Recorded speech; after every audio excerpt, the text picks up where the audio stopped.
Adam Drisi, welcome to NEOHUMAN Podcast, episode 93.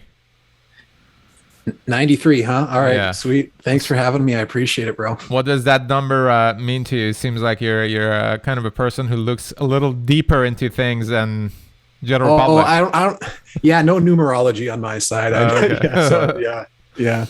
Yeah, Adam actually reached me on Twitter after the interview with Jason Georgiani. Yep. Yeah, That was a great interview. I really enjoyed that. Thanks, man. Yeah, it's always a pleasure talking to him. Yeah. And you mentioned your book, which we definitely going to talk about today. It's called Eden and Entheogens, Psychedelic History from the Bronze Age to the 1960s. And this is a book that is available for free. I believe that this is a result of 10-year long research, as you mentioned. Yeah, I've been kind of working on it. I've been serious about it for like the past year or two. So it's been I spent about 10 years on it. Yeah. All right. So we got to get to all of that, but let's start with your background, the lives you lived, the work you've done, and what are you mainly focused on now these days? Right. So, so basically I kind of grew up in a pretty Christian conservative community, went to a Lutheran school, my home state here in Minnesota. And that's kind of like what introduced me to the Bible and kind of got me curious about biblical stories. Grew up and then actually went to an art school. So then kind of went the other way.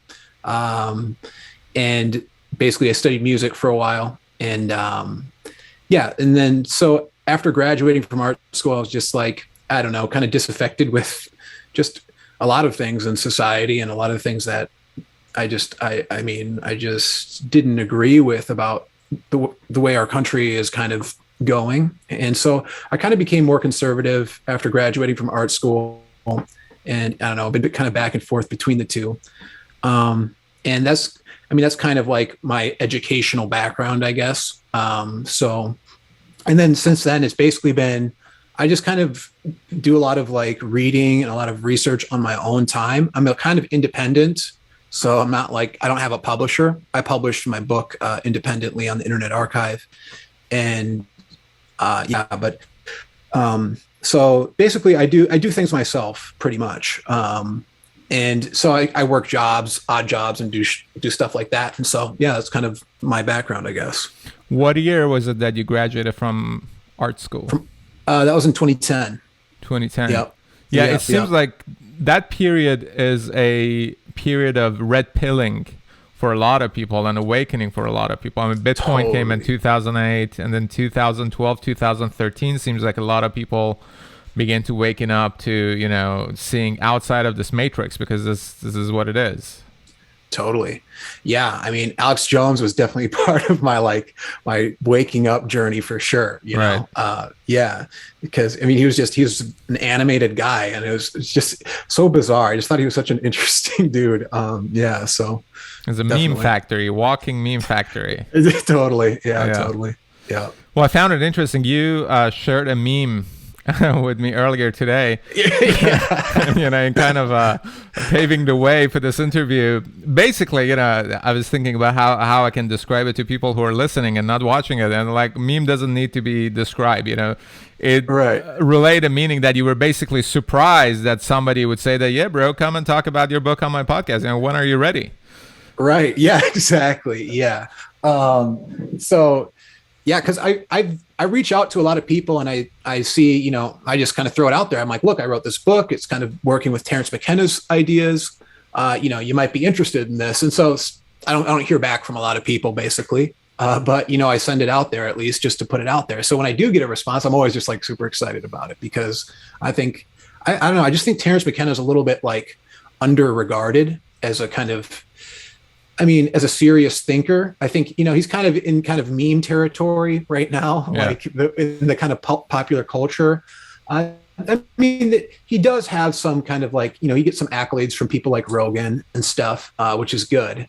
But I just think there's more to like kind of dig into about like things that he said, and kind of his line of thinking, I think, is super relevant about getting to like a very originalist idea of where do human beings come from? What is a kind of natural state of government for us? Even a natural state of religion, perhaps. That he kind of touches on that, I think, in Food of the Gods and some other books. He's definitely kind of a part of that 1960s milieu and that cultural kind of renaissance that happened. And I think that, more of that, I think, would be very beneficial for American culture, because I think you have right now, you have people kind of being kind of divided off into these kind of party groups, and it's just that real like spirit of common good that was kind of alive in the 60s and that Terence McKenna kind of worked with and built off of seems to me to be something that, we could learn a lot from. And so that's one reason why I respect Terence a lot. And also because just the content of his books, I think, are really interesting. So yeah, the description of your book on your Twitter is that they discovered the relationship between stoned ape theory and the Bible with my new book, Eden and Entheogens, now available free of charge on the Internet Archive. So let's get right to it. First of all, what inspired you to begin this research into psychedelics and Bible? You mentioned that you got interested in Bible as a child. I kind of share that kind of interest in religion. I grew up in Iran, and I had few years of getting really into Shiism, but in the mystical part of it, just the whole feeling and atmosphere around it. You don't even care whether or not the stories are true. Yeah, right. There's a romance to these religions, I think, in a way. There's a very romantic vision of these religions. And I don't know if you were part of the Sufi schools at all. But I've had Sufi friends. They've been around, but Iran, because of the kind of theocracy that they have, a total monopoly. No one else basically has the right to express themselves except a very small circle of Shia clerics and the militants who are, might very well be the future of that country. Right. Yeah. I mean, you don't know. I mean, it's kind of chaos over there. But it's human nature, because what happened there can very well happen here. Oh, yeah, totally. 100%. I mean, actually, I do have a kind of Islamic background too, which I didn't really touch on. But my dad's from Morocco, actually. So, so he kind of comes from a Muslim family. He's not so much Muslim himself. He kind of came over to the United States to kind of get away from the kind of the Islamic world, so to speak. So, he's pretty new age, I guess, my dad, in his own way, but he's still also very traditional. I'm very interested in the Islamic world too. Not just like the biblical kind of Christian Jewish stories, but the Islamic stories. They're all very interconnected, interrelated. To a large extent. And I see potential for de-escalation of conflict between these religions in kind of developing a unified kind of framework of how to interpret them. And one way that I do that is with Terence McKenna, and by identifying areas in the Bible and areas in Islam as well, where you have evidence of hallucinogenic drug use. And it's a very interesting kind of argument to make, because it kind of undermines a lot of the kind of authoritarian versions of these religions today. When you can point to places in the Bible that, like, it's almost obvious that these people are using hallucinogenic drugs. This is what real fundamentalism looks like. It looks like Woodstock in the 1960s. And we can get into some of those stories and examples if you want to. But it's really it's an interesting way of looking at the Bible to say, you go back to the Bronze Age in the time of King David at close to 1000 BC. I mean, it's not like Judaism today, in Israel or in the United States. It's nothing like that. It's a war cult. They're taking drugs. They're kind of have this very ecstatic sense of music. And that's a big part of their temple worship, is this music thing going on. David was a songwriter himself. The Psalms are supposedly written by King David. So you have this really interesting psychedelic culture that is just obvious to anybody who reads it through the eyes of like the 1960s. You can just see very clearly these people are very different. They venerate sex and fertility. It's like, so they're coming out of this very archaic religion and culture that was centered around drugs, sex, and rock and roll. I mean, it's kind of the way that you can frame it. And I think it's funny to look at it this way, in a certain way. But it's also, I mean, it's a serious argument too. So that's kind of how I frame and set up my scholarship. And it's just become more and more apparent to me the more I've looked at it. Like, this is really kind of the best way to interpret what these religions are about and what they were really like in the early days. It's different now because, the traditions get passed down. People stop taking the hallucinogens. There's new rules invented and made up over the years, and you get these dogmatic kind of monoliths of these religions. So, but going back and doing that examination of the earliest form, I think, is very helpful for maybe not necessarily reviving a kind of archaic, Abrahamic religion, but maybe even just imagining what a new religion would look like, because these people invented these religions back then. They were invented by people like Moses and, Jesus, and, according to the biblical scriptures, some people say, Jesus might not be real, Moses might not be real, but right. I mean, yeah. So I picked a couple of books to also mention throughout this conversation. One of them is The Sacred Mushroom and the Cross by John Allegro, a study of the nature and origin of Christianity within the fertility cults of ancient Near East. But that he argues Jesus was a mushroom and people were taking him and having these experiences. And, is that really weirder than believing the status quo story of Jesus, or believing the status quo story of, for example, Scientology? Because anybody who is had any kind of a psychedelic experience can be like, yep, I totally get it. I totally get how you can have religious experiences on psychedelics. Precisely. I mean, yeah. In all the other world religions, I mean, you can kind of see in paganism, in, South American shamanism, you see this use of these kind of plant drugs for this purpose. It makes sense that we'd find this in the indigenous traditions in the Middle East as well. I mean, it just makes sense that that's what you'd find there.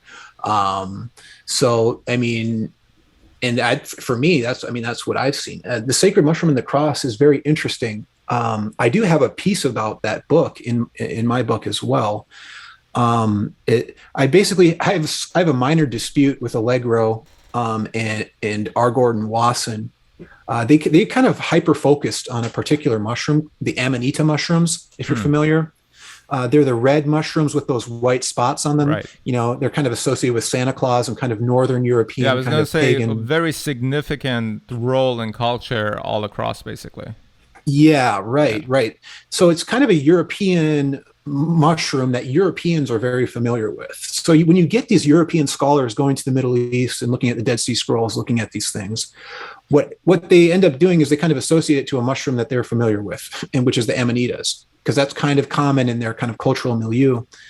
And there's some other reasons that I get to in my book. You can read it if you want to dive in there. But basically, scholars didn't really recognize that psilocybin mushrooms were present in the Middle East for a long time. They thought it was a South American thing.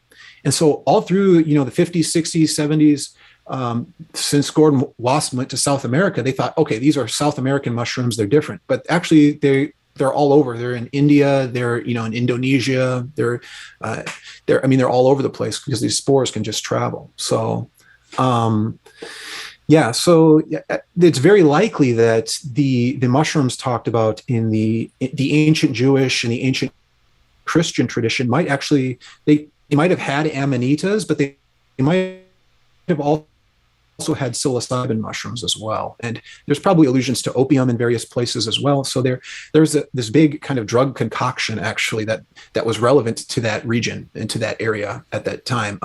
So that's my one dispute I have with Allegro. But I also, Jesus is very interesting. The whole notion that Jesus was a mushroom. I think that Allegro gets this from the book of John in the New Testament, because basically what Jesus says is he says, I am the manna of the ancient Israelites. And the manna is like this weird thing that comes out of a fog and it grows in the wilderness and it feeds the Israelites for 40 years. And it basically tests their faith is what it says in the Old Testament. So the manna was this weird religious sacrament that came out of a cloud of fog.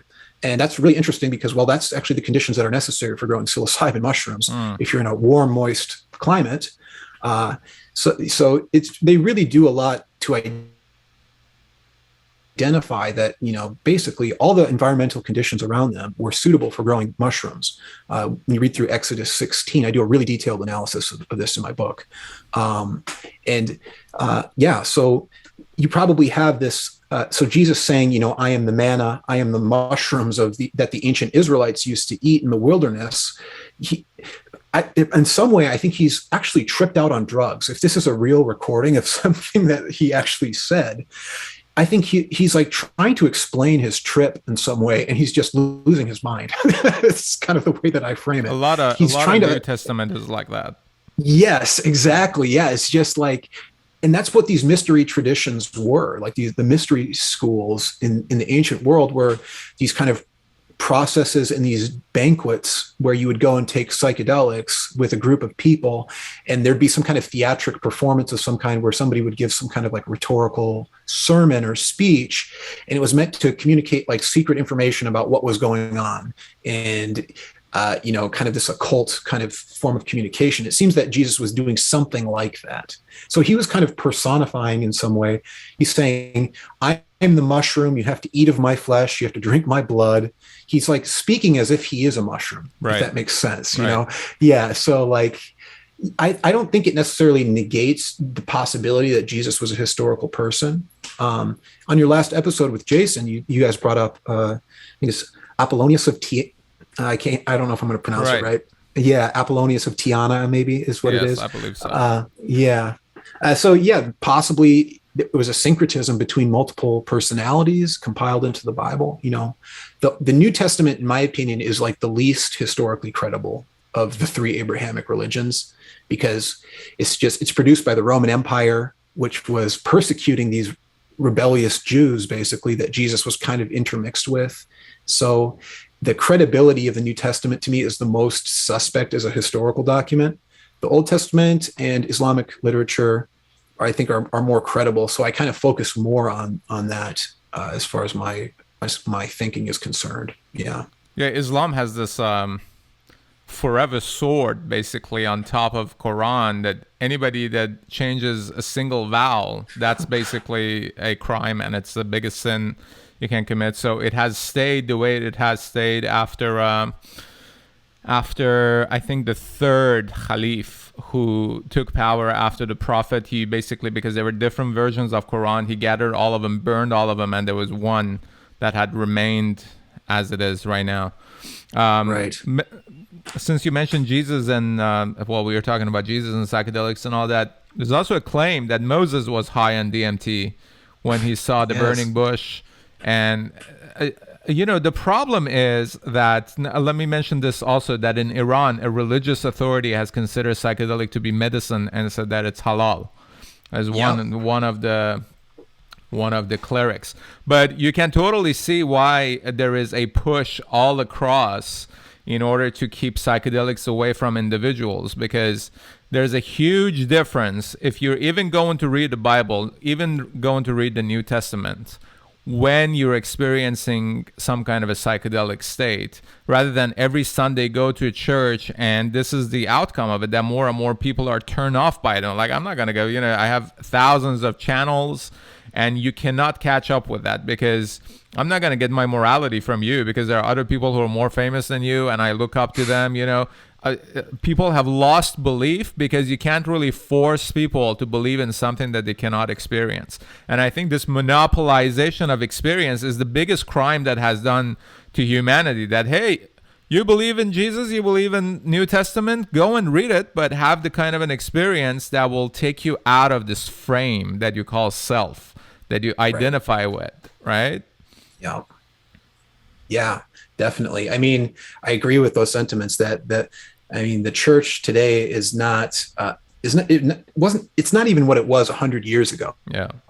I mean, it's totally different. And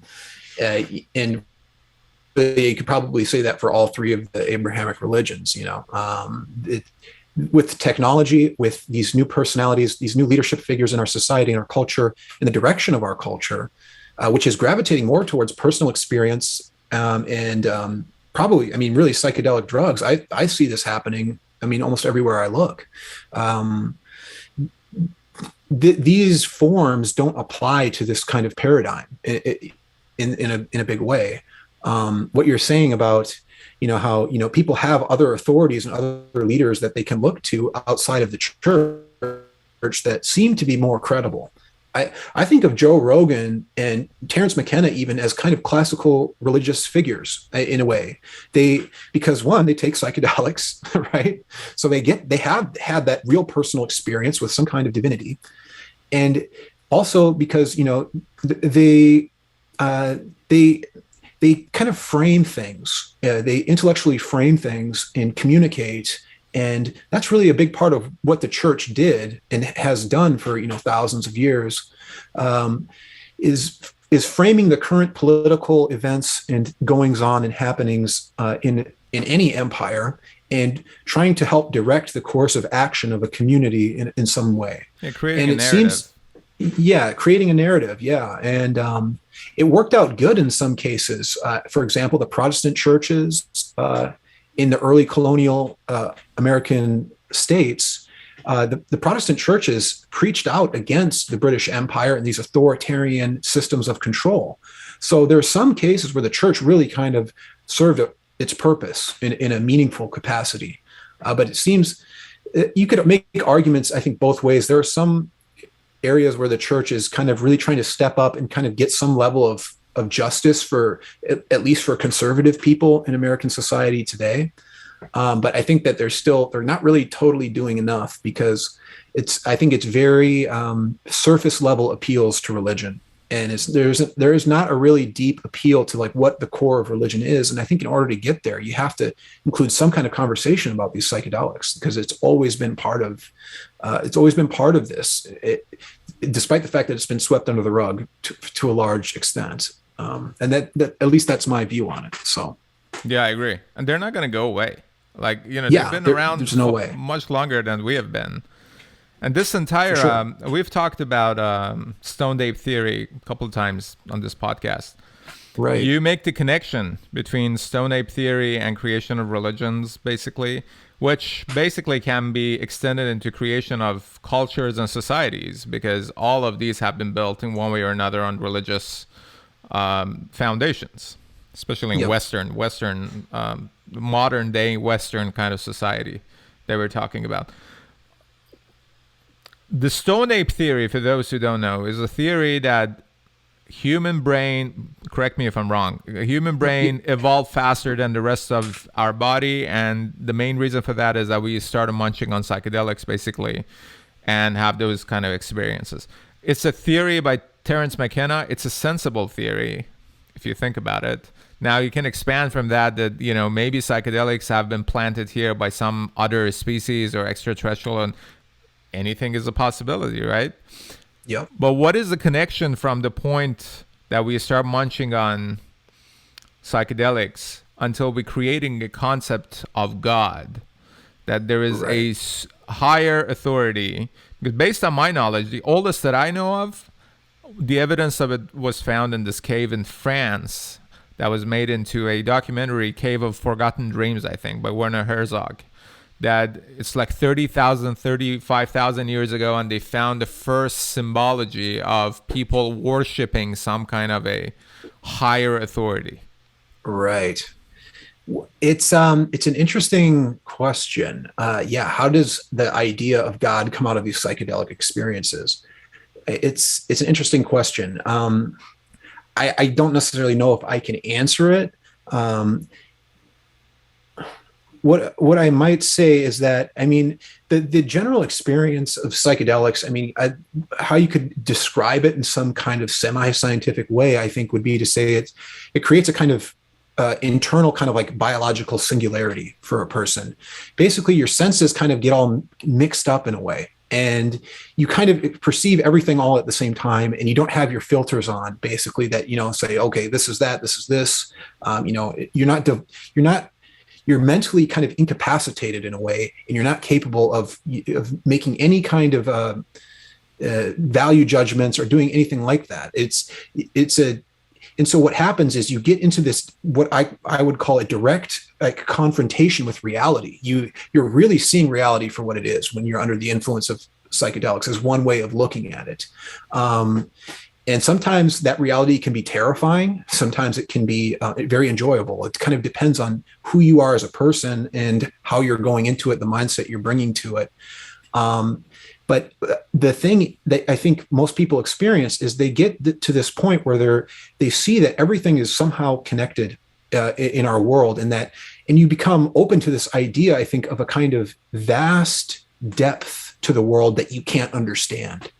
For example, I mean, we don't know where we come from as human beings. We don't really know the answer to that. We have some scientific theories. We have some history that shows us, okay, there were people over here at this point in time. But I mean, as far as, where, life comes from, all of these deep questions, psychedelics kind of confront you with this reality that you don't really know, that we don't really know.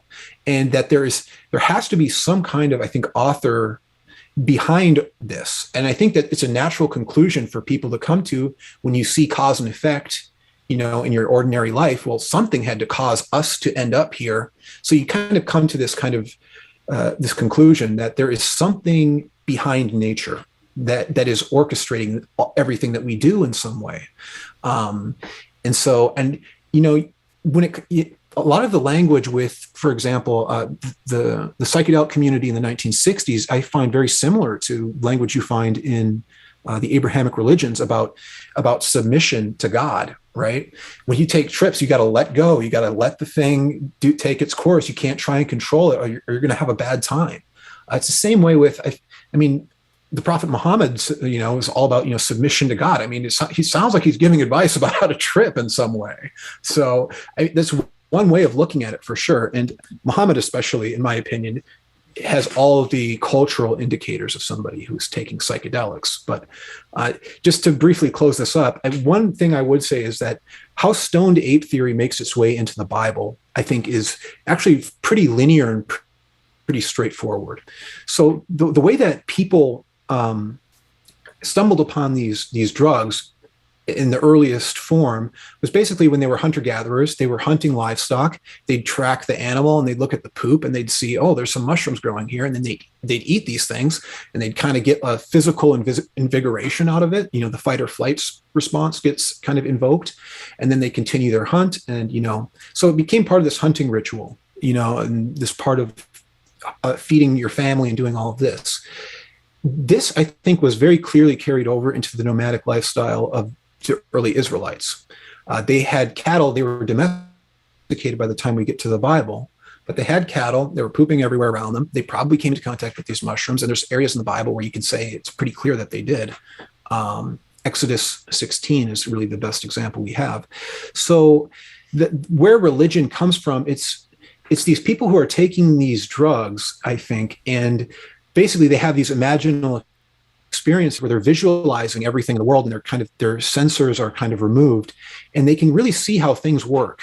And so that leads to good planning. That leads to good thinking about things. And these people who can predict what's going to happen end up earning the respect of their communities, and they end up becoming leaders. They become priests. They become saints. They have the ear of the god or whatever. And so you get this whole administrative structure that leads to basically the first forms of government, I think, out of that kind of scenario. And it seems pretty clear when you look at the Bible that that's basically what it was. It was the first leadership, the first clergy were the people who were taking these drugs, having these direct experiences. And that's basically what created religion in the form of the state, as it was like in Egypt and in these early primitive religions. Religion and the state were one and the same. So that deeper theological element, I try not to explain it too much because personally, I'm kind of a believer. I believe that there is a deeper theological element to taking hallucinogens. And I don't think it's necessarily explainable. I think it's kind of the one thing that we can explain, though, is historical events where people took this stuff, or potential historical events that are recorded in places like the Bible, also in places like Plutarch's Lives. I think the Iliad has some records of people taking hallucinogens too. And yeah, we can get into some of that as we go along here. Yeah, I think it's not explainable by design, by the essence of the experience, which it really goes to a deeper layer of the question that I asked, because all of our understanding based on religions of this divine experience is based on words and based on language. Yet, as you correctly said, this experience is unexplainable.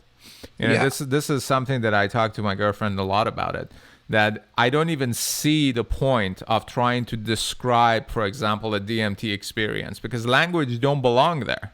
Exactly. Right? Yes.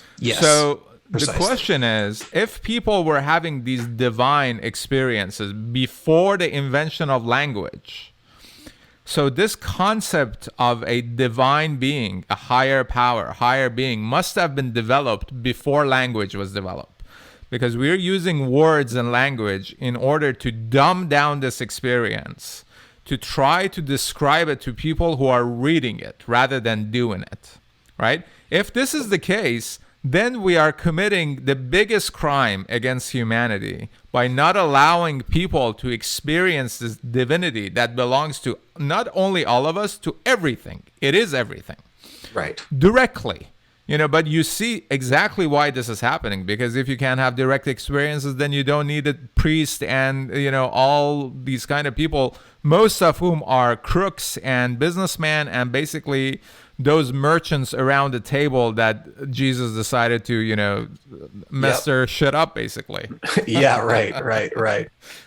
Well, the thing about language is actually kind of interesting too. So something that personally I've experienced with psychedelic drugs, but also that seems to be kind of an emergent phenomena, is that you have this activation of this linguistic capacity with psychedelics, and there's some notions that psilocybin may help grow brain cells. So the way that it grows the brain evolutionarily can kind of make sense if you have pregnant women taking hallucinogens, these mushrooms, basically, in archaic society, they don't know any better. It's this fun time. They take this drug, and it's probably in some capacity mutating the brain of the baby inside their womb. I mean, I would imagine it's like a kind of reverse fetal alcohol syndrome or something.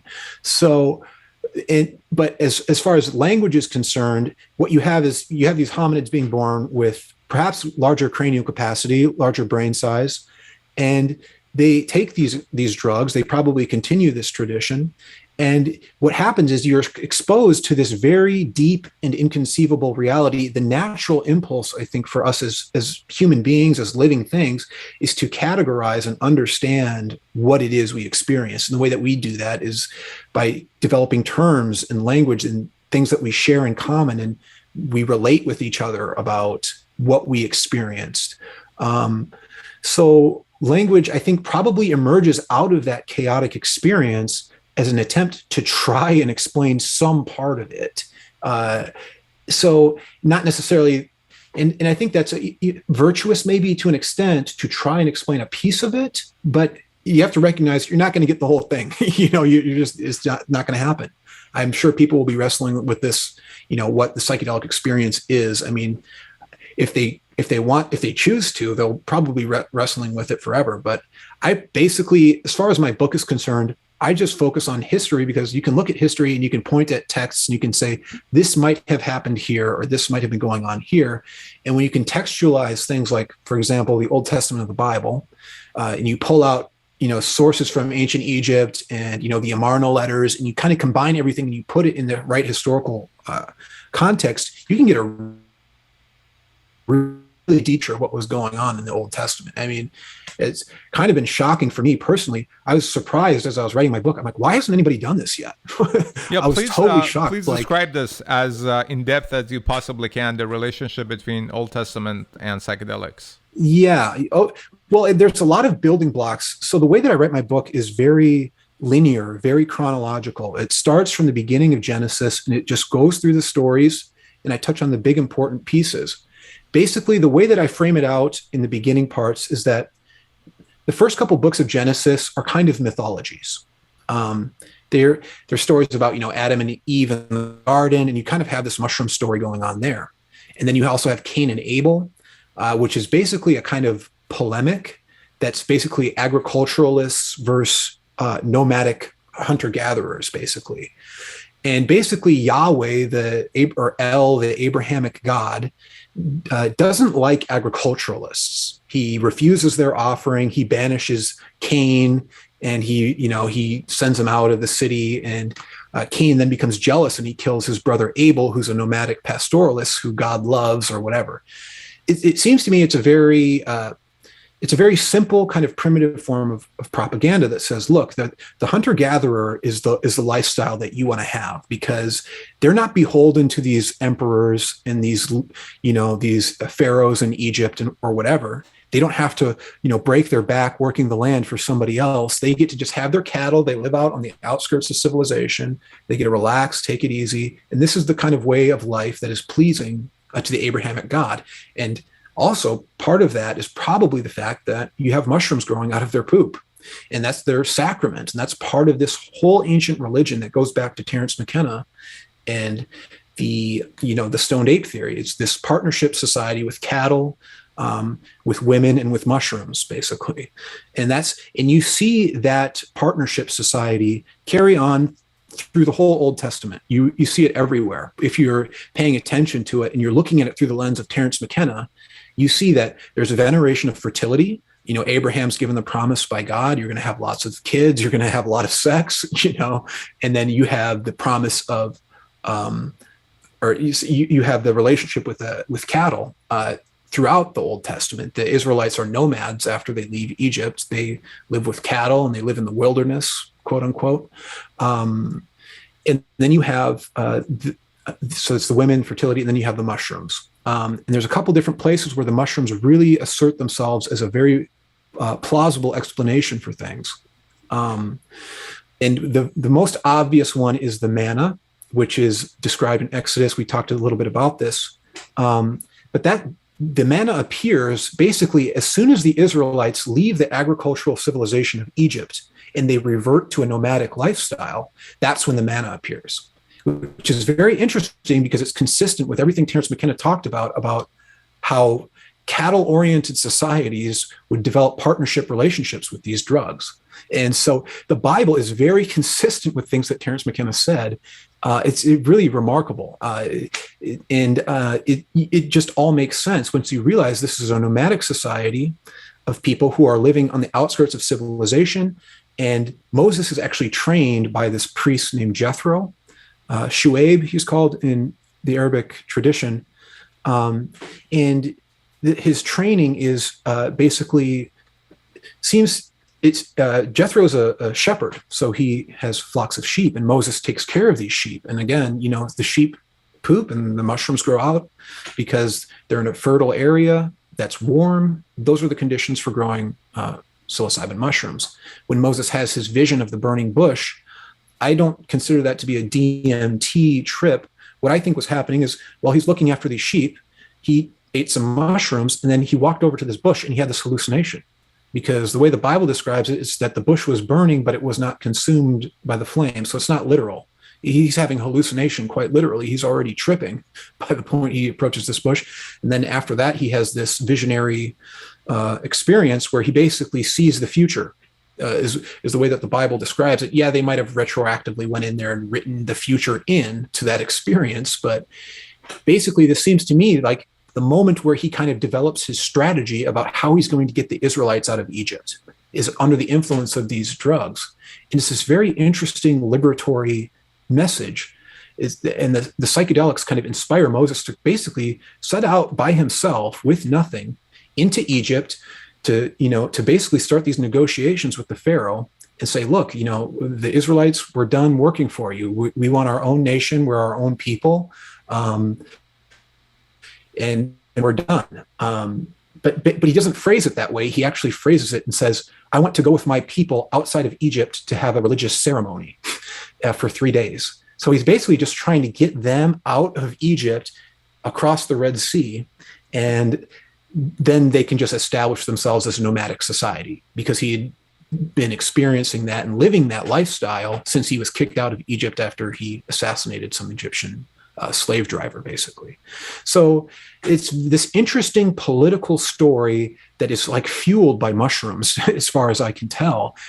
Moses has these insights and these these incredible strategic insights about how to deliver the Israelites out of bondage and out of servitude to the Egyptian Empire. And his strategy is just to have the Israelites revert to a nomadic lifestyle. They were supposed to take cattle, and they were supposed to take loans from the Egyptians before they left. And they did this, apparently. And so there's this whole thing where they lended from the Egyptians and got their jewelry, basically, and because they wanted to make sacrifices to their god or whatever. They made up some excuse is basically what happened. And then they just left, and then they had that in their possession. So they basically, the way the Bible says it, is that they plundered the Egyptians without bloodshed. So they basically looted Egypt and left and started their own society and civilization, living in tents. And that was a kind of traditional way of living for lots of people at that time. So it wasn't necessarily crazy or anything. I mean, it was a normal way for some groups of people to live. And then he organized everybody according to their 12 tribes. I allude to the Atlantis myth too. I think Moses might have been familiar with that. The Atlanteans had 10 kings, and the 10 kings kind of oversaw different parts of society. Moses seems to kind of apply that same principle to the Israelites. There's 12 tribes, and they're overseeing their own tribes, and they have these kind of the system of delegated judges. So it's a very kind of distributed government that gets established, and it's really interesting. So you see the generation of a culture from scratch in that old biblical story. A lot of people say it's not real. I'd say, well, prove that it's not real if it's not real. I mean, there's a reason that this text has been preserved for as long as it has. It survived for as long as it has. And it doesn't even matter if it's real, because people are acting based on the belief and faith in it. Well, yeah, I do personally. I think you get to a point in Genesis where you start talking about Abraham, and you have these historical events taking place. I don't think that an ancient culture or society would make up stories about their patriarchs and live by it for thousands of years. I don't think that makes sense. I mean, that's just not something that they would do. If they were going to make up a story, it would be about gods and angels, and it would be some kind of psychedelic visionary thing. When you're talking about historical events, I don't see a reason to believe that, these people would have made this up. I think it's a highly incredulous way of looking at this. It doesn't give these people any credit. I mean, they were living in primitive conditions, most certainly, but they were able to survive. They had to be smart in order to survive in those conditions. They had to make sense of the world around them. So I am very much a kind of apologeticist about the Bible. But that being said, I don't necessarily take the dogmatic approach that people today take. I take a historical approach, like how did this historically happen, if it happened at all? And that's kind of how I approach the stories, because it seems to me that there's lots of things in there that are very plausible. And we have more evidence now than we used to. King Solomon, for example, King David is referenced in this stela called the Tel Dan stela. It's basically a Hittite stone tablet that references a King David, and it dates to about the time that King David should be around. I think this is a pretty recent discovery. So there's some of these recent discoveries that are coming out that seem to indicate that, yes, the Israelites were real. They weren't like fan fiction of these ancient people. They were a real historical group. And they had an empire, and they had a civilization. And in some ways, I prove this actually in my book. And it's and I have some images that I've shared with you that we can go over as well. Yes. But if there's any questions or any statements you have on that, you can go ahead.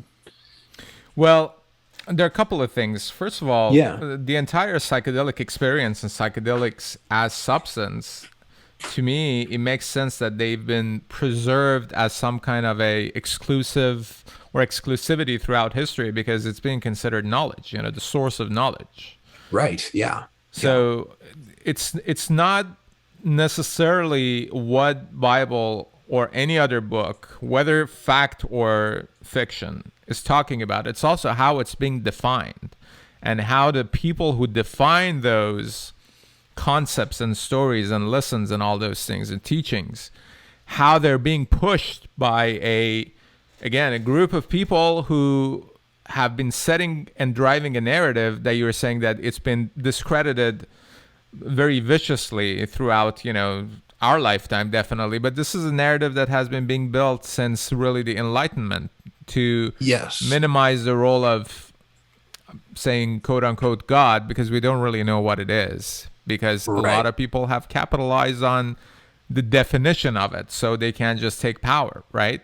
Right. So in Right. absence of in God we trust, it will be in state we trust, or in kings we trust, or in, there is no shortage of people who want to rule everybody else, Right. you Right. know? Yeah. So Yeah. what I'm saying is that it doesn't really matter at this point, especially whether or not something can be even proven by evidence and fact, because there are tens of millions of people who are like, oh, I just don't believe it. It doesn't make sense to me, Yes. And what I'm Yep. saying is that this not being able to have the direct experience and then make sense out of all these pieces, that each part can resonate with you differently.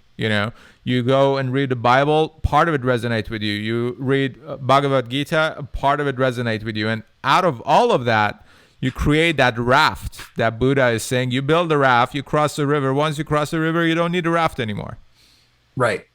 Sure. Yeah. Right. Right. Right. Yeah. Yeah. I mean, I think there's insight and wisdom in all of these traditions, no doubt. I mean, it's just, I think it's an interesting argument to make that, that this is a kind of perennial source for us today, as you were just saying, to build that life raft, to kind of figure out our lives and to figure out. And really the big thing that has kind of been a part of my thinking for a long time, and something I put in the book pretty prominently, is how do we build a better government that doesn't do the things that we have going on today? How did the ancient people build their governments? Because, they had to figure it out somehow. And what was the organizational principle? What were they doing when they were establishing, the Athenian Senate, or, what was the impetus that made them do this and create these institutions? I think the psychedelic drugs are a big part of that. I think so much so even that by the time you get to the Romans, that you have basically what's called the stipe and palaeus symbolism. It's the pole and the hat on top of it. You've probably seen this iconography all over the United States. It was a big piece of iconography. This iconography in ancient Rome, I think, was a symbol of a mushroom. And I think it was actually for the colonial Americans as well. But what it meant was group government. It meant collective thinking and action. It was a senatorial congressional government. That's what it was a symbol of. And so when the Romans assassinated Julius Caesar, they kind of paraded the stipe and palaeus around, these mushroom symbols around, saying, look, the group government is back. We no longer have this dictator Caesar anymore. They appropriated this mushroom symbolism and used it to say, look, the Senate's back. We're back in control. We have a group government that's based on this ancient religious symbolism. But they ended up, of course, getting overthrown very shortly after that. So I don't necessarily think that the senators were authentic kind of religious practitioners of this tradition at that time, but the symbolism survived for a long time. It was the symbol of a freed slave as well, which is very interesting, because the Romans had this idea about slaves, that slaves can't be free because they don't have personal accountability. They need a master. They need someone to tell them what to do, because they don't have a self-accounting mechanism. And that this was their mentality back in those times. And the thing that would set you free is to develop that self-accounting mechanism, that morality, that internal inspection. And something that can do that is psychedelic drugs. I mean, so it's very interesting that this mushroom symbolism, this seemingly mushroom symbolism, became the symbol of the freed slave, someone who had gained self-mastery and self-consciousness and self-awareness. It's a very interesting thing. And it's also the symbol of freedom in the old biblical stories as well. So you see this happen over and over again, where when these psychedelic drugs get introduced to a culture or a society, you have these situations where you have these kind of revolutionary sentiments start to erupt and emerge, and that form new governments, I think, and this is kind of my general historical theory that's kind of come out of my book, is that this is how you build a better government, is you find people who take psychedelics and you have them get in a room, you have them think about how to organize the society and establish some basic rules, not necessarily to lord over or rule over other people, but just for the sake of convenience of getting things done. Because, we can kind of see what's happening now in our society in America today, where everyone is just not accountable. Everyone's just, you're kicking the can down the road, and nobody's actually taking the crisis that we're in seriously. So, I think a part of that lack of accountability, and I think of that as a religious problem, that lack of ethics and that lack of loyalty to the people that you're supposed to serve. I think this is a religious problem fundamentally. And I think the psychedelics are a big part of that answer. And the Bible is just a way for us to contextualize that experience, I think. And that's the way that I look at the Bible, and I look at the history of the Bible, is like, these guys did it already, so we can learn from them and bootstrap ourselves to their way of doing things to a certain extent. But we can create our own ways of doing things because we have a new environment. We have technology, we've got these live streams, we've got so much. But we want to kind of just principles of organization. Delegated authority, it's not all under one person's control or command. You have this kind of group government in some way. Decentralized. Everyone has decentralized government. Exactly. Yes. So sorry, I'm a little rambly. Sorry. No. But I mean, obviously, you're following a train of thought. I don't want to interrupt that. Oh, thanks, man. Thanks. I think a big part of what you mentioned is exactly in the difference of time, that the time that we're living in, considering the technology. And, we talked about this with Jason Georgiani too, that I don't see the evolution of humanity any separate or any different than evolution of technology. I think we have, and psychedelics actually for me fit perfectly, because technology is a tool. Psychedelic is a source of intention behind the tool.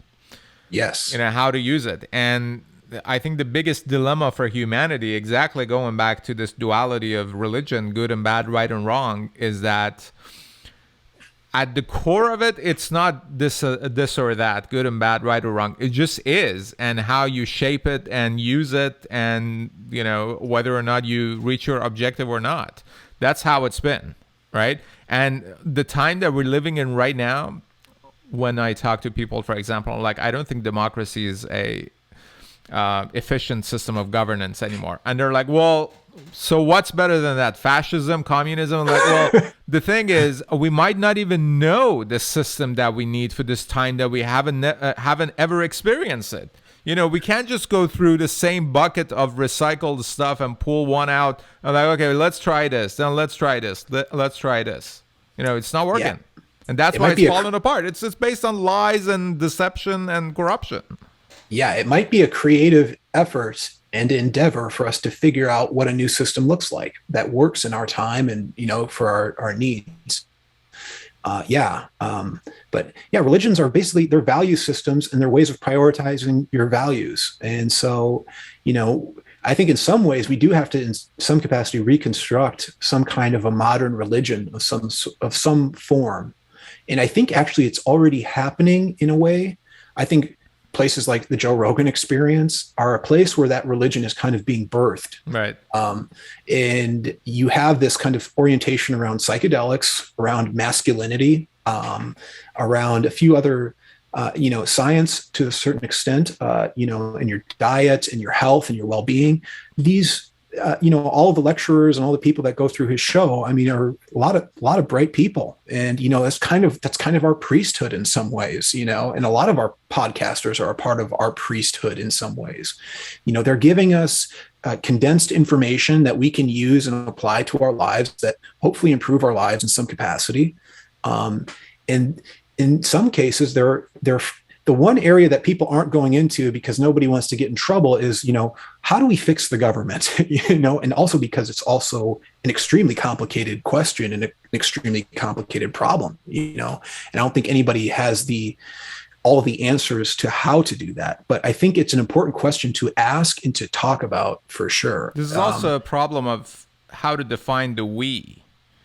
Right. Right. Because Sure. we in Florida is kind of different than we in California, for example, in the context of United States. Right.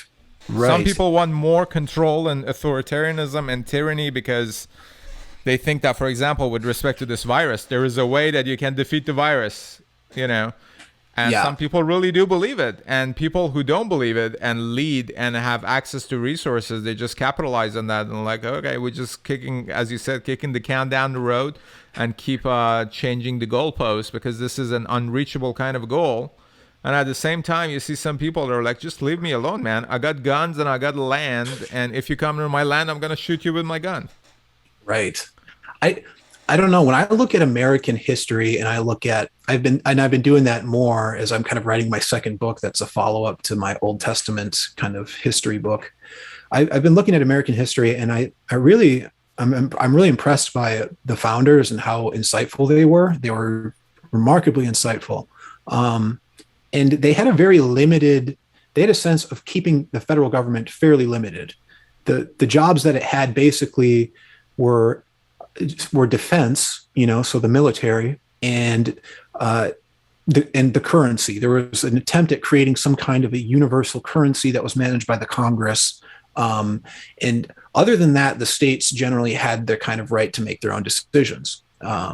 So I think that we're probably going to see some kind of reversion to more local government in the United States. Federalism, basically.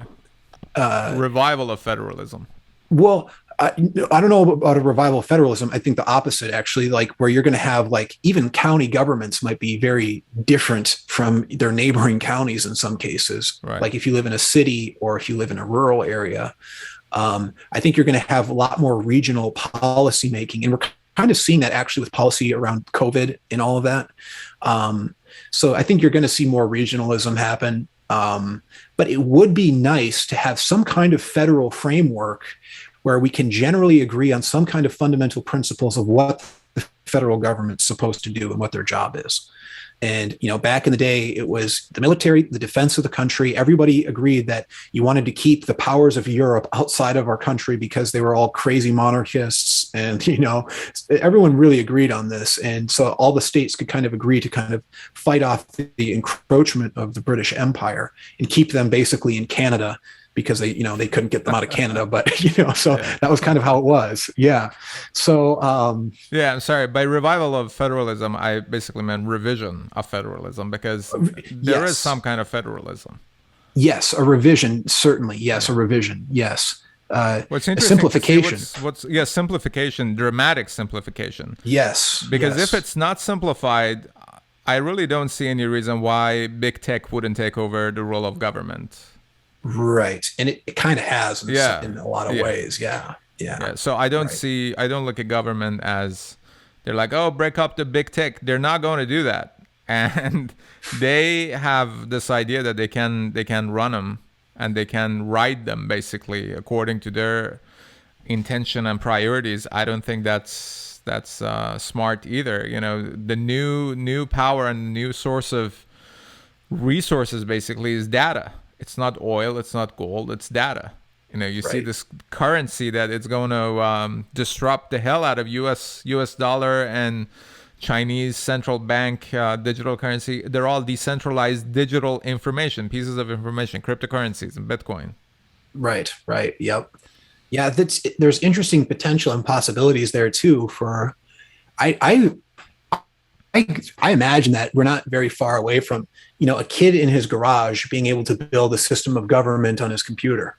I imagine we're not very far away from that. Yeah, with smart contracts. Yeah, exactly. So, it may be possible for us to develop a blockchain-based electoral system and currency, and basically that could serve as a kind of federal government, quote unquote. You'd want to have some kind of backups in real space and time so that just in case you have some kind of electronic disaster, a solar flare or something, you want to have something like backed up. But that would serve the purpose, at least, of basically everything that the federal government does. I mean, if you're trading in that currency, it can just automatically tax you however much you're bringing in. according to whatever the policy is. And it may be all automated. You wouldn't need any government employees.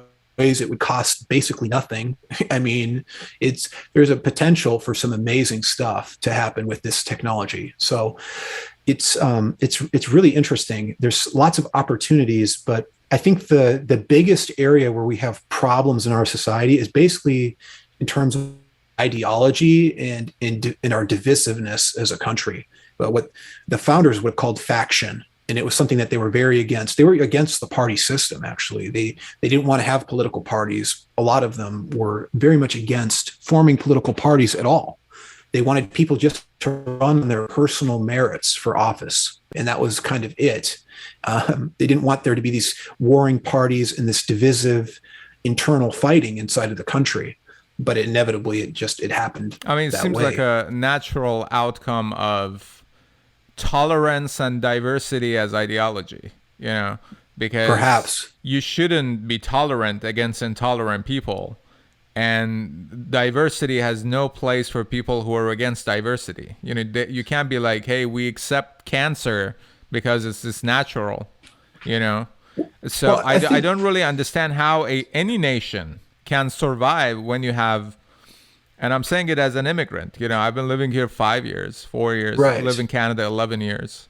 But I've been to other places in the world. No serious country will allow people who hate that country fundamentally to play the role of policymakers and lawmakers and leave their, borders open. And you're like, well, people need help. What?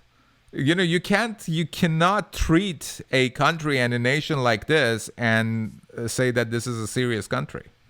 Well, precisely. I mean, and part of that too, the factionalism is that it gets weaponized by commercial interests. Yeah, absolutely. So what happens is you have, the Democratic Party is all about bringing in, all of these underprivileged people, or at least that's how they market it. That's how they sell it. But what they're really doing is they're getting slave wage labor into the country so that they don't, because voters, you come and you get hooked on slave labor wage, and therefore you become dependent on government based on some kind of a UBI or a food coupon or whatever, and then you keep voting for the party that is feeding you from the palm of their hand. It's disgusting. It is. And that being said, though, if our government was managed correctly, we could handle bringing in as many immigrants as we wanted to. If we had a public works program that just made sure that everybody had housing and everyone was employed all the time, we could bring in as many people as we wanted to, because we have so much natural resources in this country. We could literally do that for maybe 100 years, and then at that point, maybe it'd probably be too much. But we could manage. Taking in tons of immigrants if we had a well-managed, functioning government. But the problem is that we don't, and it's run by crooks who are in the private sector, and that's basically what a big part of what that problem is. And so, to me, the way to fix this is we need psychedelic people in office who are familiar with the psychedelic experience and have that inward sense of accountability, responsibility, and they try to do good. Just fundamentally so I totally agree with that, and I think that's the moral high ground, basically, to say that I've done psychedelics and I face my demons, my shadow. Yes. So how far do you think we are as a society for someone to run in this platform? I have psychedelic conscious. Yeah, right. To the table. I don't know. It's funny, and it's meme worthy. Who knows? So I think that's like a great, qualifying, point of qualification, I guess. To have somebody who's just basically says, yes, I've taken psychedelics, I've kind of faced my demons. I've looked at the world, and I want to try and do good things. It's really simple. It's really simple stuff. If you have somebody with the right attitude go into government and doesn't compromise, doesn't sell out, you're going to have at least the prospect of sorting a couple things out. I think until you get that psychedelic personality, though, and I don't think it can be just one. I think you need lots of senators, lots of county government people. You need people across the board stepping up to the plate and just doing something, it can't just be one leader. I don't think, maybe it could, but that's the whole concept of the Caesar. I don't know if you're familiar with that or not. Yeah. It's very right. popular now because people are basically looking for everywhere. Right. If people have problems, they're looking for someone from somewhere come and fix that problem without them doing anything. Right. Yeah. I mean, I think theoretically, I like the idea. Yeah, it's of the awesome Caesar. if it happens. I like the idea. Yeah, I like the idea. Add psychedelics into the mix, and I'm like, yeah, it's a go. It's a go. Yeah, it's interesting. But it would be very efficient, actually, if the country became just totally willing to hand over that much power to somebody to just basically restructure the government and basically change everything. That would be wild. I mean, you could do a lot with one person. So that's something I've thought about too. It's like, what could one person do? And it's an interesting question. I've thought about it too much, maybe, but Elon Musk. Elon Not Musk. to run the country, but the answer to the question, what can one person do? The answer is Elon Musk, because we are in a different timeline, a different reality after this dude pushed for reusable rockets. Right. It's a different game completely. Yeah. Right. Sure. So Yeah, that's what one person can do, but the problem is that there are a lot of people who are invested in things that those kind of disruptive innovation will disrupt. So these people are in positions of power, and I don't believe they can win. You cannot win against technology, but they're slowing down everything at the cost of the future and prosperity of the nation that they're supposed to be representing. Yeah. And I think the biggest, like I said, the biggest challenge we have is kind of this like religious problem and this internal division. And I think that once people start kind of uniting around a central principle or an organizational principle, then naturally you'll have some leadership figures start to emerge that can leverage that group. Right now, it's that there's a big divide and conquer strategy going on that's very effective, I think, very effective, and it's working wonders. It has half the country hating the other half, and it is a divide and conquer strategy to get hold of the government. And it's remarkable to me that it's gone as far as it's gone, and that people aren't snapping out of it yet. Personally, I think more than half of the comments and everything on Twitter and YouTube, I think they're all fake. I think that lots of the times these are bot organizations. They're paying people to go and post and manufacture consent. They're smart enough to realize that public opinion is made on places like Twitter, Instagram. And so they leave comments on, anti-regime rhetoric. I mean, with Nicki Minaj, for example, just happened the other day. They leave comments on these people's pages that, make them look like social outcasts or whatever. And that politicize everything that happens in our society, because it is a super effective way of keeping everybody divided and to keep us from coming to a very, what you could call a populist political center. I think that basically the Rust Belt is basically is the future of American politics. Whatever happens in the Rust Belt, if there is like a social or political transformation in the Rust Belt, it can totally overthrow everything in politics. And so for me, as a kind of like Midwesterner myself, I think, and one of the reasons I actually wrote my book is that, look, if we oriented ourselves towards a more fundamentalist paradigm and perspective in terms of just original, very basic questions about where humans come from, who are we, how did, in the answer to that question, as far as I can tell, is psychedelics. I mean, psychedelics are the center of what caused us to become human. Maybe there's aliens involved in there somewhere, I don't know, but psychedelics seem to play a very prominent role through all world history, and part of the revival of American culture, I think, will involve reclaiming that legacy in some way. I absolutely believe it. I've come to a pretty interesting conclusion about George Washington. I think he was a psychedelic head. I really do. He was friends with Native Americans. He smoked from a peace pipe. And he has a vision at Valley Forge, which you can read about, which is totally remarkable and totally interesting. that basically kind of describes the future of the country in some ways. And people say it's not historical, it's fake. It was published in the 1850s. It was published in the 1850s, but it was supposedly told to this journalist by a Revolutionary War soldier. So it seems kind of unreasonable to me that during the 1850s, kind of during the tumult before the Civil War, you're going to have this basically somebody slandered George Washington and a Revolutionary War veteran in the same breath with this newsletter that was published that basically is George Washington. He's sitting in his barracks at Valley Forge, and he like basically starts feeling these weird sensations, and he gets sick to his stomach a little bit, and then he has this vision, and these angels come and like tell him the future of the nation. It's remarkable. I think it was a psychedelic trip, and I think it was like an accurate report of the future in some way.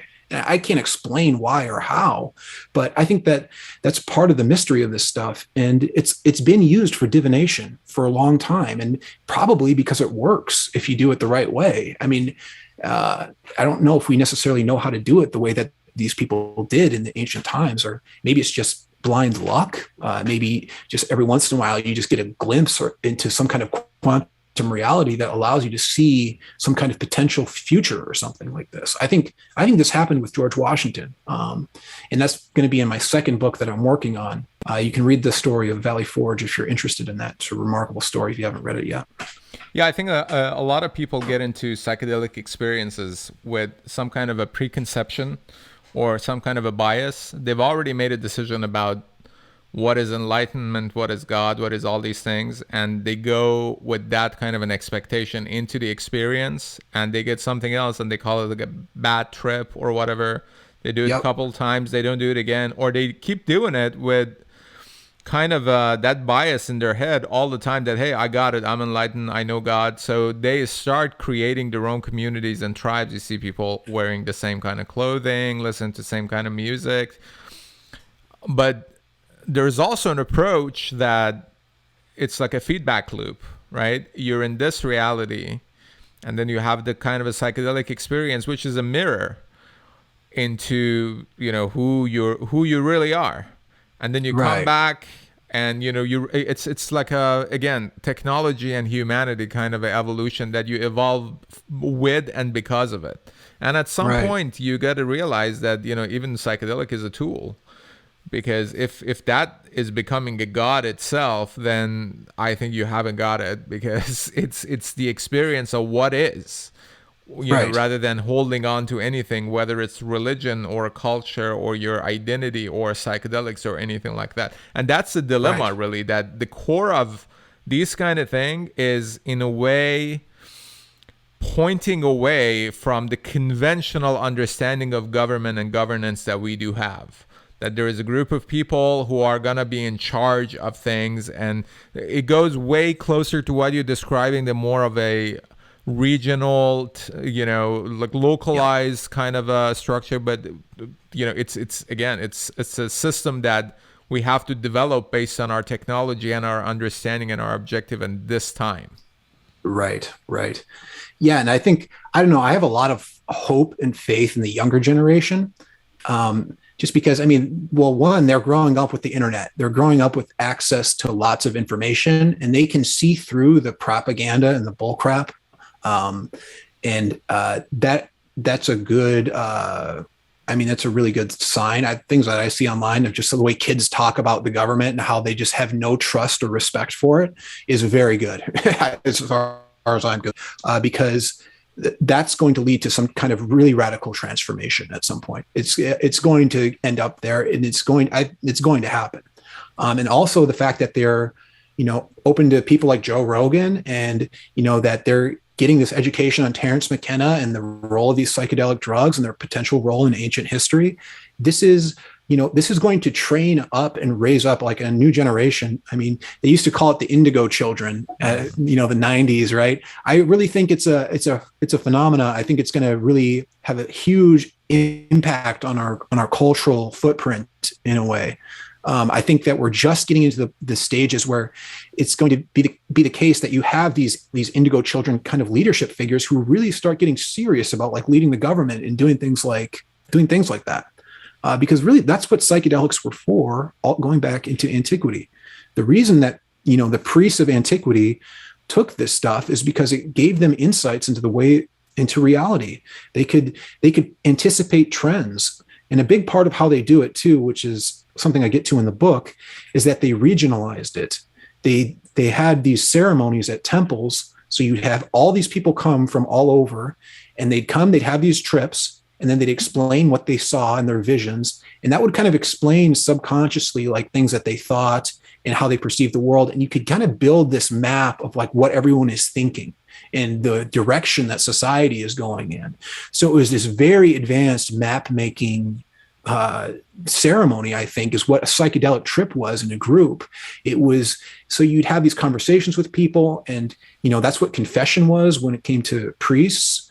They would, you get this confession, and it was intelligence gathering. So these temple centers were places where people went to take psychedelic drugs. They confessed, they told the priest about everything. So the priest was taking these drugs and integrating all this information and trying not to have biases and just see it for what it is. And the psychedelics were just this way of deconstructing their own thought and not getting stuck in any kind of paradigm. I think, at least, that's the way that I see it. And it seems like a really magnificent system that probably worked pretty well.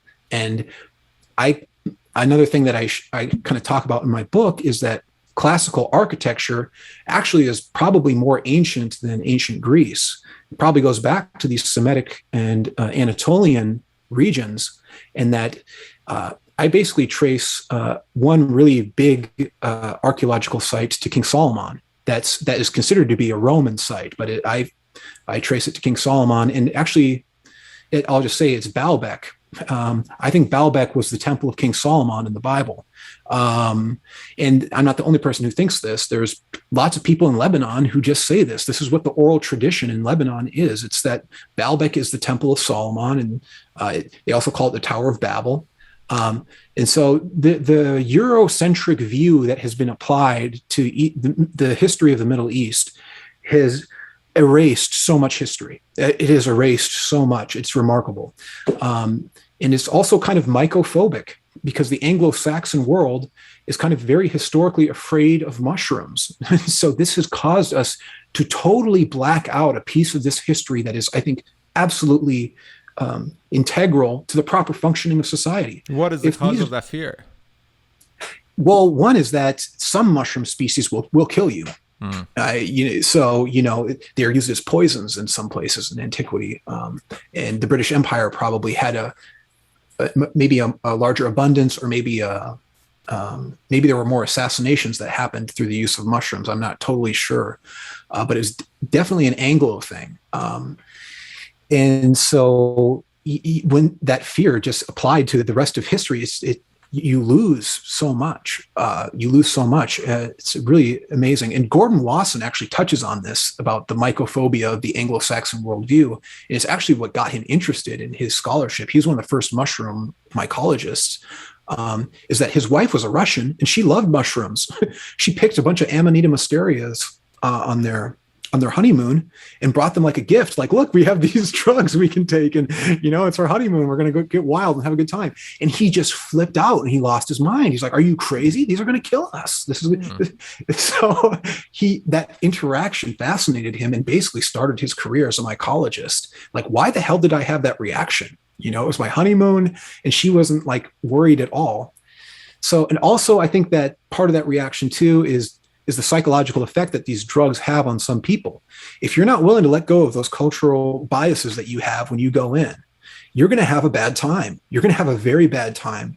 You're going to question who you are. You're going to have all these really hard questions. Which is the point. And that's the point. Exactly. So that's part of the funny thing of this. There's like this natural like threshold and this natural barrier that keeps like certain people out. It's just this weird, I don't know, Oh, that's the matrix. That's the cage. Yeah, right. Yeah. Outside of it, people have difficulty to define themselves, to identify themselves. Yes. Yeah. So you got to be open to that, to not having all the answers right away. If you're going to take this stuff, and you want to do your research, and you want to take stuff that's not going to kill you if you can, and you have to be careful because some of them are deadly. I mean, if you pick the wrong mushroom and you're out in the forest, not every mushroom is going to get you high and give you a good time. Some of them will just kill you. And so that's kind of part of the reason why the Anglo-Saxon world is a little more mycophobic. So. What are the most significant examples of a psychedelic system, government, society, civilization throughout history, according to your research? I would say the Abrahamic religions, actually. That's what I would say. Maybe the colonial government in America as well. The Freemasons seem to kind of carry some of that mushroom mysticism. It seems that was kind of the primary vessel that brought it over to the United States. But the Native Americans had their own traditions too.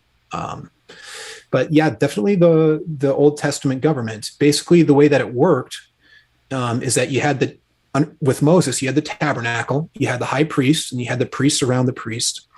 And the tabernacle was where basically people brought animals to be sacrificed to Yahweh, right? But this was a form of actually paying taxes back then. They were a nomadic society. All their wealth was in these livestock animals.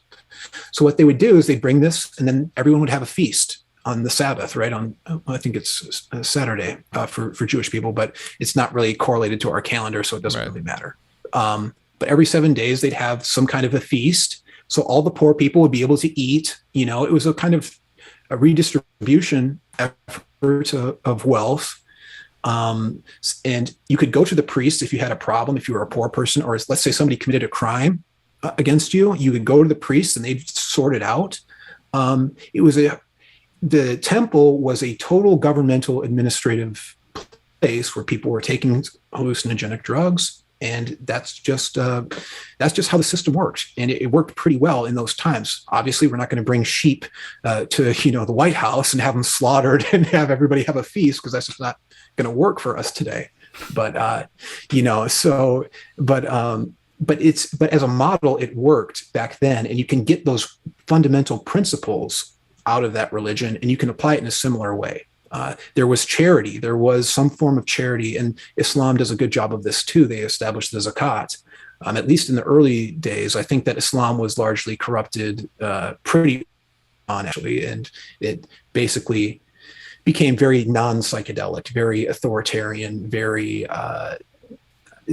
against the kind of, very political. So. But for a little while, it seemed to really function well. And I think that's why it grew so quickly and it was adopted so quickly. It congealed all of these different religions. And I think that it was probably more or less acceptable to take some kind of hallucinogen.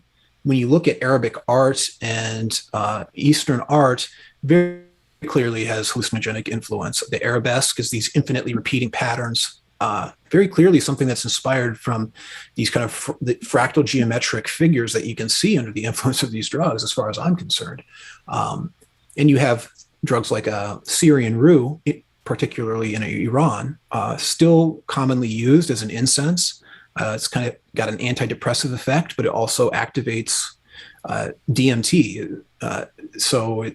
Any kind of DMT in your regular food will kind of get a slight activation from that incense. So you might not necessarily perceive it, but you might kind of recognize it. So there's drugs all over the Middle East. Opium was a part of some cultures out there too. So Iran still. Sure. Right.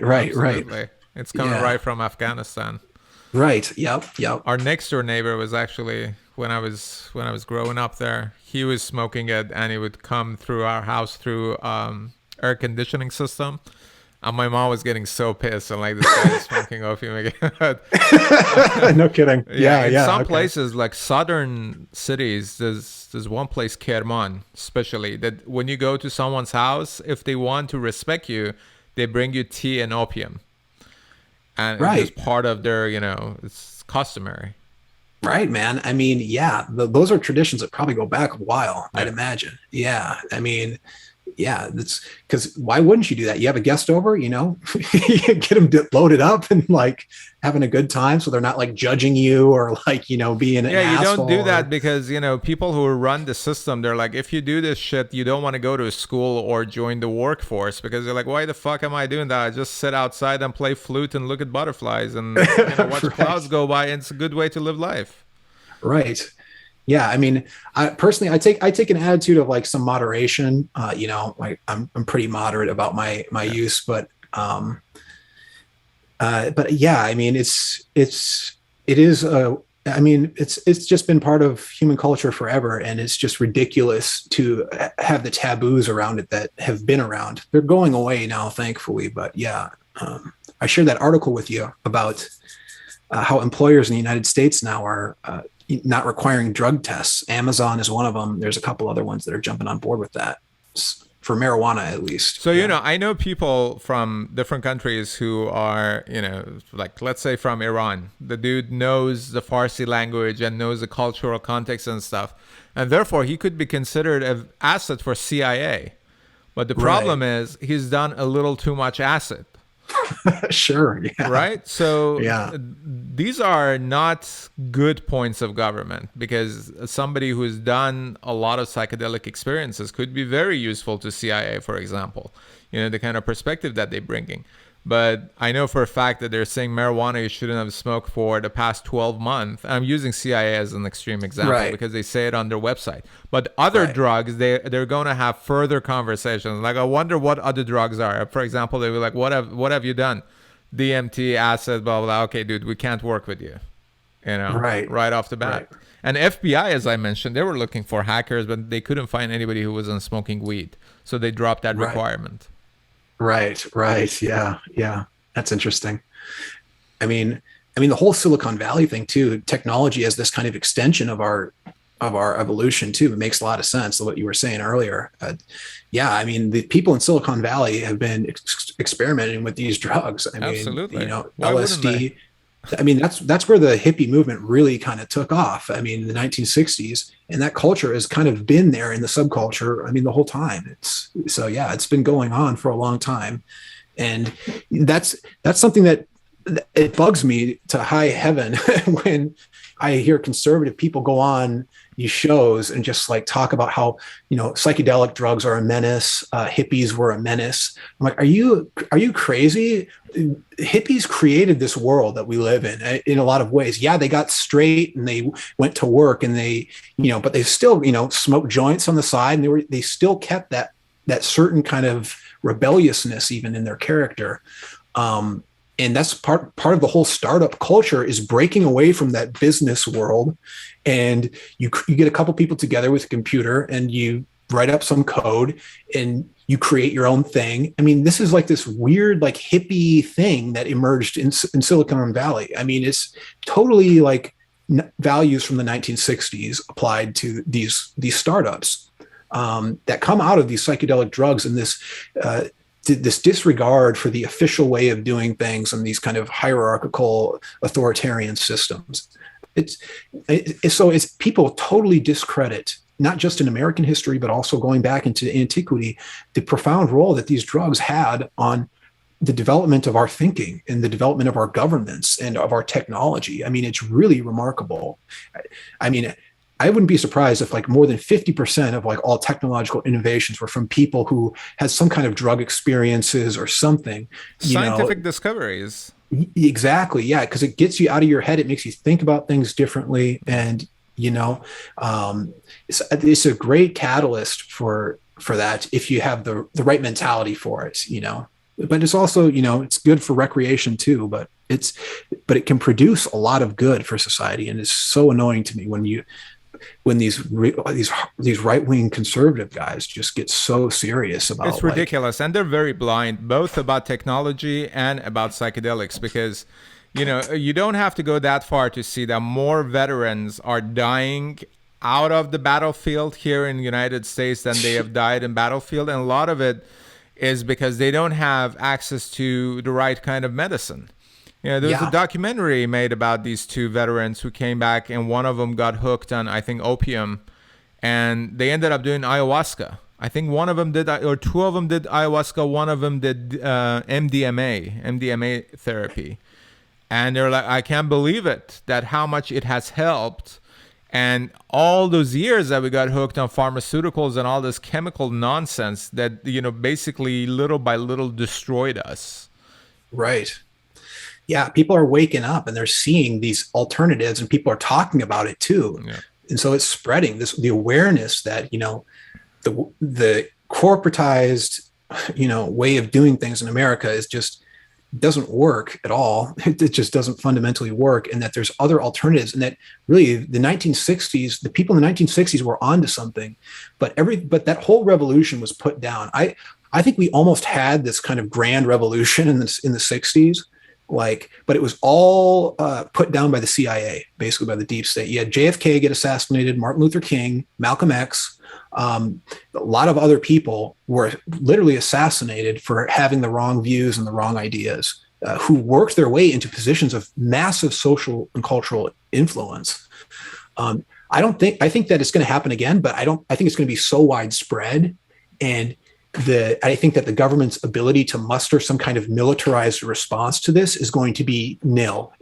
There's going to be no way that they're going to be able to respond to this kind of what I think is going to be a resurgent psychedelic revolution. I really think it's going to happen. I think we're in the throes of it to a certain extent now, because really people kind of adhere to the conservative party to some extent, but in another 10 or 20 years, most of the conservative party line is just going to be over. It's going to be gone. It's going to have no relevance. Conservative party, you're talking about Republicans? Yeah, the conservative Republicans. Yeah. It's going to be pretty much over. There's a couple of young people who are kind of still carrying the line, but or towing the line, I guess. But it's not going to have influence. The religious people are going to gravitate towards, if anything, I think a version of Orthodox Christianity, which is an Eastern form of Christianity. But the whole neocon thing, it's politically just so reprehensible. I think it's going to be over very soon. That's my take on it, at least. But hey, you mentioned 60s and revolution and all that in the series of books that I also like to mention in this conversation is The Psychedelic Experience by Timothy Leary, a manual based on the Tibetan Book of the Dead. It's really interesting, especially if you read it on acid. Right. Quite a journey. Leary's the guy. Have you read his autobiography? I don't think so. No, it has the best title. It's Flashbacks. That's the title of it. It's so funny. It makes me laugh every time I think about it.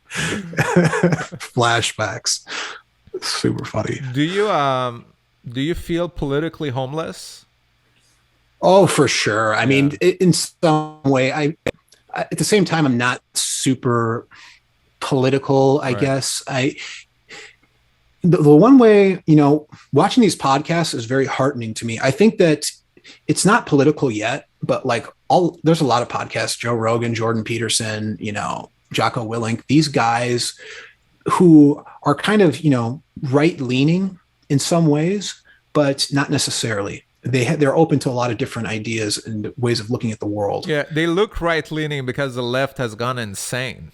Yes, precisely. Yes, and there is no left anymore. Yeah, exactly. There really isn't. It's just these are just corporate stooges. Tyranny is all it is. And liberty. That's what it is.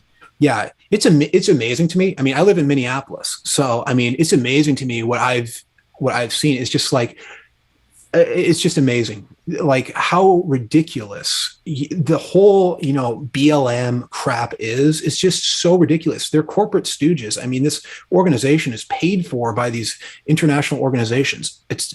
Leftism used to be about contesting authority and contesting corporate authority and overreach, and it has nothing to do with that anymore. It's all about a racist position now. Yeah, it's bizarre. It's totally bizarre. Yeah, and I don't know, man. One thing I'm optimistic about is that there's lots of mixed race and minority people who are openly speaking out against this, like, yo, this does not represent me at all. Yeah. And that is a good sign. Like, the Democratic Party has totally alienated itself. And yeah, I'd prefer the conservative view on things. I just wish they'd be a little bit less insane about some of their biblical positions. I literally think that there's a mental illness in conservatism that is just crazy. Well, I mean, any kind of a fundamentalism, this is a part of the story that children who went to Pleasure Island have begun turning into donkeys. So some people are saying that, hey, the solution is in the belly of the whale.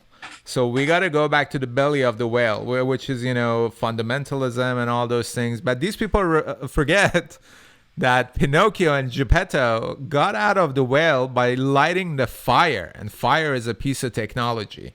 So they ignore that part altogether, that, hey, we got to get to the whale and we're going to be saved. No, you're not going to be saved.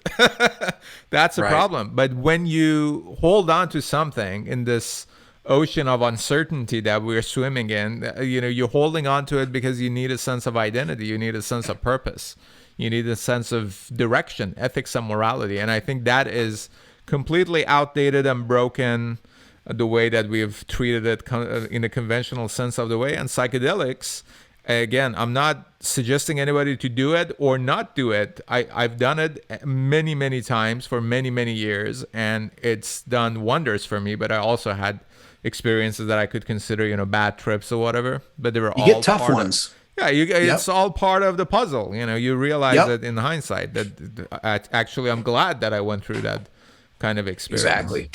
Yeah, for sure. Yep.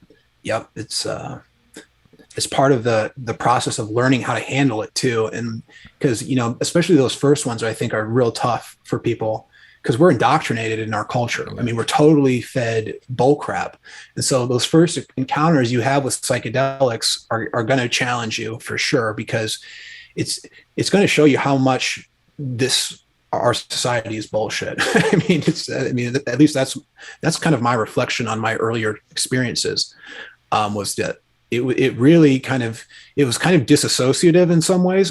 But once you kind of work through it, and I took a break from it for a while, and I kind of reflected on it, I realized, there's a lot of stuff that I do in my personal life that's just like attached to this like fake cultural edifice, that I don't need to do, so it's a part of everyone's own process, and it's something that you have to figure out for yourself, and you got to be kind of brave if you're going to do it. And so do your research, read Terence McKenna, that's a good place to start, at least. Yeah, really.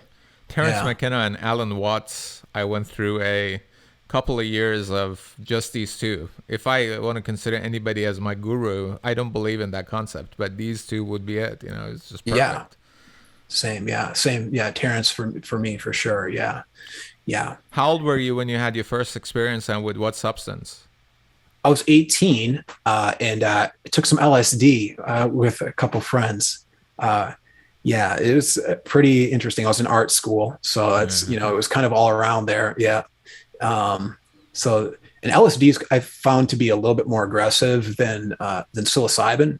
I think psilocybin's a lot less aggressive and a lot less analytical as well. LSD is very analytical. So I think psilocybin's probably a better first run. If I could go back and change, I probably would have done psilocybin first, just to kind of warm up a little bit, because LSD I found it to be really intense. But yeah. All right. Adam's book is called Eden and Entheogens, Psychedelic History from the Bronze Age to the 1960s. It's available for free on archive.org. And I'm showing you guys now that you can flip through the pages digitally, and you can even listen to it being read by an AI voice. Were you aware of that on archive.org? I did not know that. It's just like auto-generated voice. Is that new? I hadn't even tried that. Yeah, interesting. I just tested it before coming on. Okay. So I'm like, yeah, it's working. Hey, what were some of the main sources of your research for the book? Well, basically, the majority of the book is actually a commentary just on Old Testament verses. So you'll see an Old Testament verse, I'll give some commentary on it, And it's just to cruise you through like a couple hundred years of biblical history, and just give all the important psychedelic moments and points, and kind of tie it back to Terence McKenna. There's a couple other people that I reference periodically. One of my favorites is Michael Hudson. He's a Minnesotan too. Michael Hudson did this scholarship on ancient Sumerian economies. And basically, he did this Harvard study with these Harvard researchers, and they analyzed these cuneiform tablets, and they figured out how the economy in these ancient Sumerian city-states worked. It's really interesting. It's a lot of, it's very counterintuitive how it worked. It's really interesting. And so I incorporate a little bit of that into the book, of how these ancient temple complex cultures manage their economies, because they had managed economies. It wasn't like barter and trade or anything like that. The ancient Sumerians had priests, and they set prices. And the temple was also a storehouse, as well as a place where they took psychedelics. So it was this all-purpose marketplace, government headquarters, religious temple. Is really an interesting way of managing a society, really. And it kind of all makes sense that that's actually where markets originated. It was in these temples, in these storehouses, where you stored grain, where you stored precious metals, you stored all kinds, and fabrics as well. And that it was psychedelic people who, again, were managing this. He doesn't do the psychedelic thing, but I tie it into my general analysis of how the Bible worked. And it just makes sense that these were religious centers as well. So yes, of course, you're going to have these people taking these drugs there. So I tie my theories into some prominent scholars like Michael Hudson in unique ways that haven't really been done yet. But I don't know. It's a little bit dense, and it's kind of for the academic heads out there in some ways. And you're working on a new book. Yeah, the second one is the follow-up, because this book is 600 pages, but it just gets up to the book of First Kings in the Old Testament. So the next book is going to really cruise through Christianity, Islam, colonial America, and some of the Greek and Roman legends as well, because you have psychedelic stuff going on there. So what the point is to show the continuity of this psychedelic system of government that starts with, Terence McKenna's nomads, and then it turns into ancient Egypt, and then you get the Israelites, and then you get, and then you kind of follow the thing through, and you can see this culture emerging and reemerging. It's really, really interesting, and I think you can follow points of collapse when people abandon this lifestyle of taking these hallucinogens, because that's what keeps you in touch with reality in some way. Or at least you have to have a few people who are doing it periodically. It's not like they have to do it all the time. Mm-hmm. You just have to have that.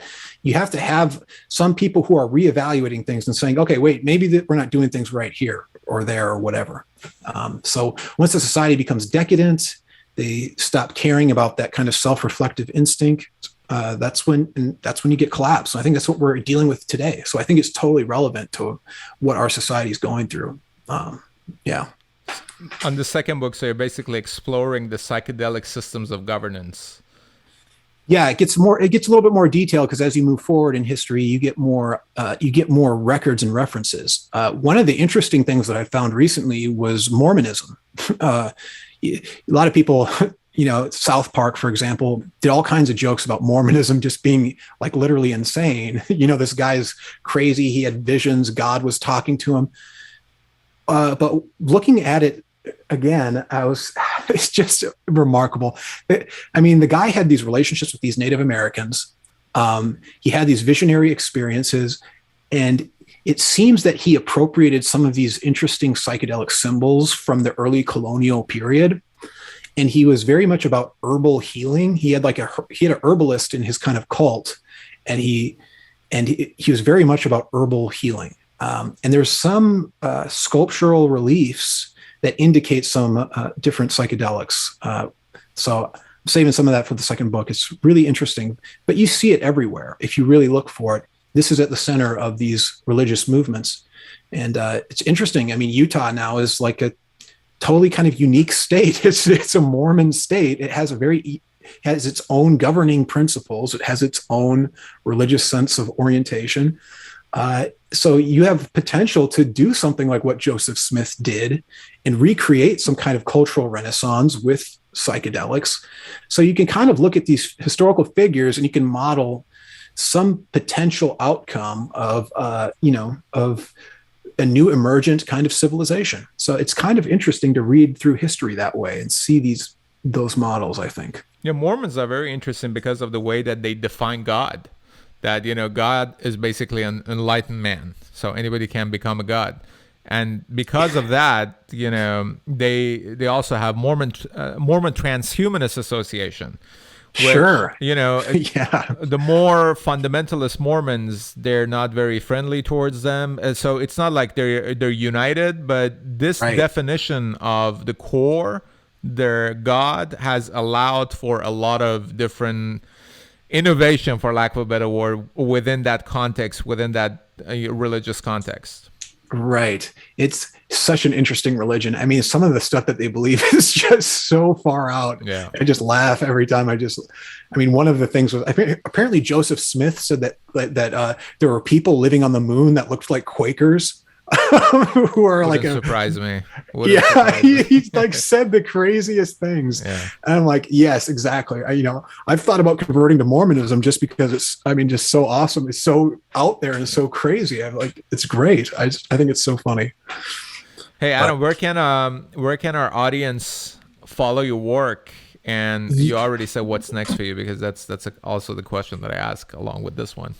Right. Next for you is your new book. And where can people follow your future works and future endeavors? Well, I upload onto Internet Archive. So you can follow me on Internet Archive if you just look up Eden and Entheogens there. That's basically where I upload all my stuff. So if you want to keep in touch and read the book or whatever, you can comment there too. And there's also an email address in on one of the first pages of the book, Eden and Entheogens at protonmail.com, I think. So that's probably the best way to get in touch if you want to. I'm not super savvy with social media. I do it a little bit, but I'm not I don't know. I'm not building a following or building anything like that. So. Well, this was awesome, man. Thanks for coming up, and thanks for reaching out. Hopefully I'll have you back for your second book. We talk about the images and some more that you sent as well. Yeah, that'd be cool, man. Yeah, I had a great time. Thanks for having me on. Yeah, let me ask you the final question I ask all my guests. Sure. If you come across an intelligent alien from a different civilization, what would you say is the worst thing humanity has done? And what would you say is their greatest achievement?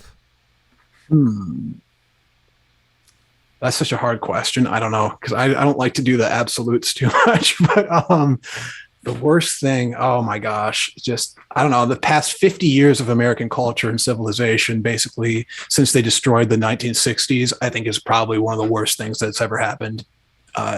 It's just spiritually, it's just decimated so much.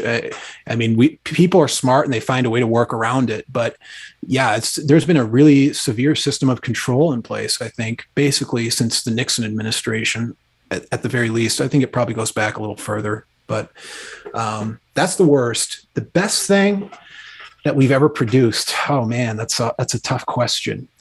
I think, part of this ties in the 1960s, but I think computers are just marvelous. I just think computers are just incredible.